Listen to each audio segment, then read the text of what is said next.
Renowned for its Svet chassis, balanced handling, and punchy mid-range, Honda's CBR1000RR is one of our favorite superbikes of all time.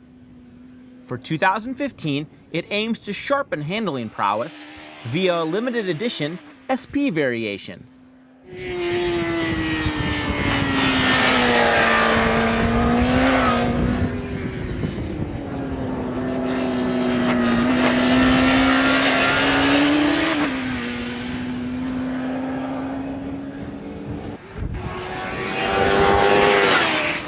It's a very, very light motorcycle. It's incredibly agile, but it needs more power. Like, yeah, the SP model's got a little bit different engine components. The blueprinting process was done too, but it's still just, it's not even on the same realm as the other bikes. Like, it really, really needs a big, big top-end power boost for it to be truly competitive.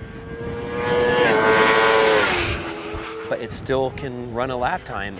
I think where the difference is for guys that are going racing, and to get the bike to the next level, I think it's harder to do with the Honda, and that's why it may not be so appealing for some people anymore, because these other bikes, the ZX-10 and the Yamaha and just everything, the other bikes have a lot more to offer, I think, in race trim.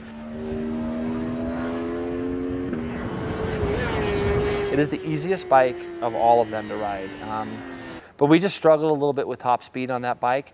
Again, I think with the wind today, that bike probably got hurt more than any of them. But braking and overall stability of the bike itself was incredible. And that's why guys like Johnny Ray and Van der Mark are capable of keeping that Honda up front like they have been in World Superbike. It's kind of a bummer. I think every year we're hoping that Honda comes out, updates their bikes with the electronics. They're hoping that they keep up with the Joneses, I guess you can say, with the rest of the manufacturers that are doing the same. And it's a bike that does everything pretty good.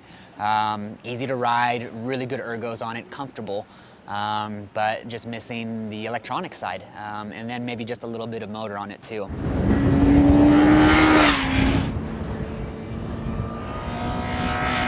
It's one of these bikes, and Honda's known for it, bikes that are super user-friendly.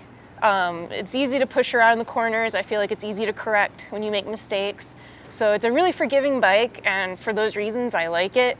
I understand in this shootout, maybe it's a little bit underpowered compared to these other 1000s, but as a 600 rider looking to transition and come up, that's actually in my favor. Like, even though it doesn't have traction control, you'd never even miss it because the power is so tame and so easy, and the chassis is so friendly. I also really like the Öhlins suspension. The actual action of the internals, the way it follows the road and the contours of the ground is really good. It had very minimal stiction, and I think it's a really, really cool that Honda is trying to perfect and trying to really fine-tune that handling of an already really nice steering motorcycle. I really want to confidently say that this motorcycle was one of the most stable and well-handling machines here, but that would kind of be misleading to anyone who's actually planning on purchasing the standard OEM CBR1000. The bike handled really well overall, but that's really hard to say an honest comparison to the other bikes, as it was a much more expensive model with the upgraded forks, shocks, and other pieces.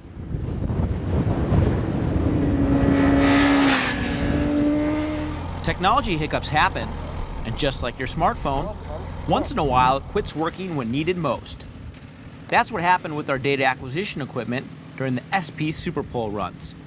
Since the equipment didn't register any readings in 6 of 10 objective performance categories, we're unable to effectively score the Honda. Thus, it's not subject to an official rank. Despite our data snafu, the Honda continues to make an impression with its intelligent cockpit and above-average handling.